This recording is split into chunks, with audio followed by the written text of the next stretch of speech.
Did you know the most confident person in the world lives inside your brain at 9 p.m.? Tonight's the night. 6 a.m. wake up. Yoga mat ready. Journal waiting.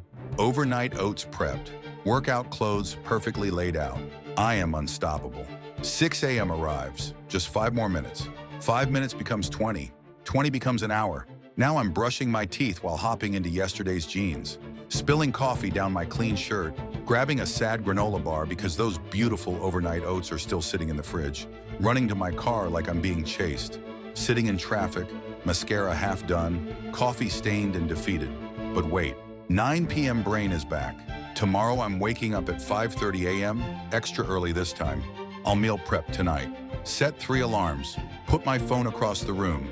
This time will be different. Spoiler alert, 6 a.m. me has other plans.